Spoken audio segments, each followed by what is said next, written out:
Éphésiens 1, verset 18. Et qu'il illumine les yeux de votre cœur pour que vous sachiez quelle est l'espérance qui s'attache à son appel, quelle est la richesse de la gloire de son héritage qu'il réserve aux saints. Hébreux 9, verset 15 à 17.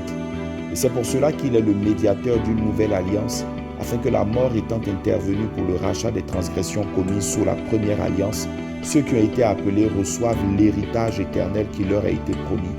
Car là où il y a un testament, il est nécessaire que la mort du testateur soit constatée. Un testament en effet n'est valable qu'en cas de mort, puisqu'il n'a aucune force tant que le testateur vit. Thème, notre héritage en Christ. Avoir les yeux de nos cœurs ouverts pour percevoir Christ, ce qu'il est, ce qu'il a fait et ce que cela implique pour nous, devrait être l'une des priorités des enfants de Dieu pendant leur parcours terrestre. Et en le disant de cette façon, n'allez pas croire que c'est une approche charnelle de frère Will. Non. Regardez par exemple les disciples d'Emmaüs, dont il est dit que pendant qu'ils parlaient et discutaient, Jésus s'approcha et fit route avec eux.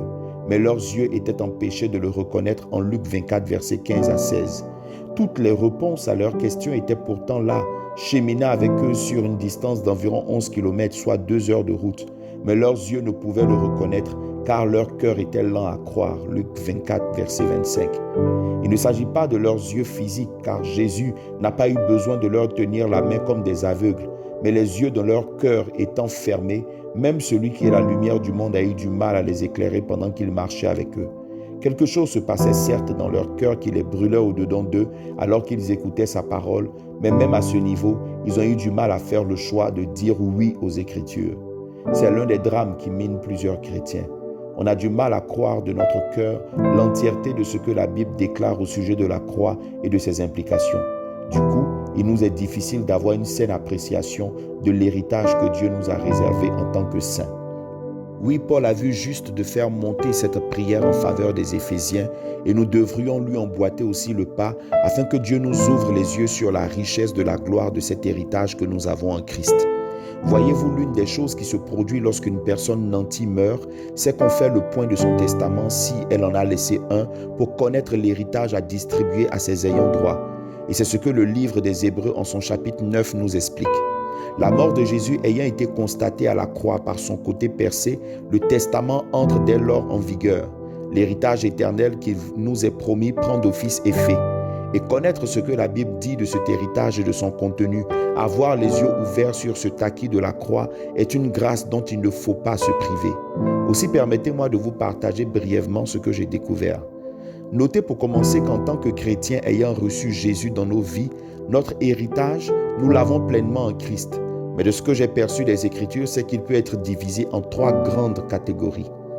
D'abord, ce dont nous bénéficions systématiquement maintenant, alors que nous sommes sur cette terre et qui nous suivra dans l'éternité.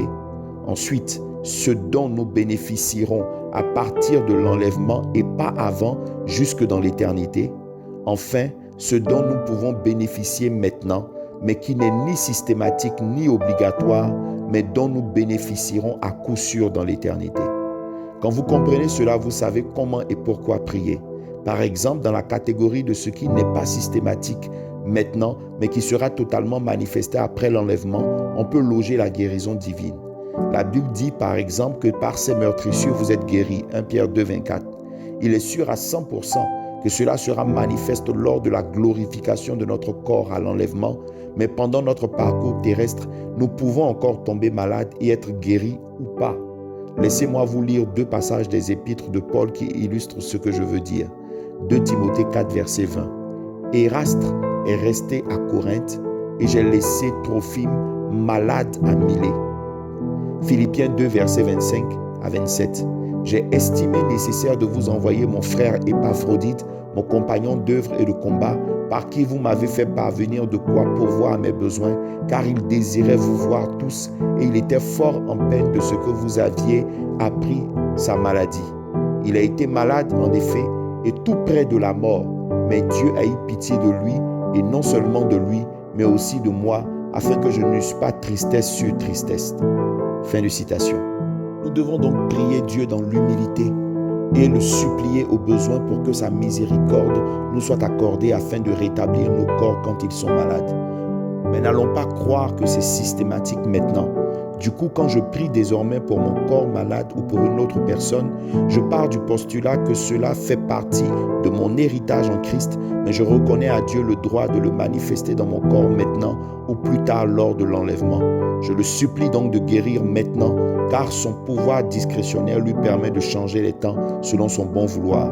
Voir Daniel 2, verset 21. Ce que je dis est peut-être discutable, mais ce que nous devons comprendre, c'est d'avoir conscience de la gloire de l'héritage que nous avons en Christ. Ce n'est pas de l'humilité ou une marque de spiritualité que d'y renoncer en partie. Pour ma part, même s'il m'arrive de broncher, je me considère comme un juste et un saint. Cela fait partie intégrante de mon héritage et je le suis maintenant car tel il est, tel je suis dans ce monde. Ce n'est pas au ciel que je le deviendrai. Cela a pris effet le jour où j'ai cru en Jésus et j'en profite maintenant. Nous devons donc reconnaître ce que Dieu a rendu disponible pour nous en Christ, l'étudier et en profiter. Pour cela, il faut que nos yeux s'ouvrent sur la richesse de la gloire de tout notre héritage pour ne pas que notre ignorance le prenne en otage. Fraternellement, frère Will.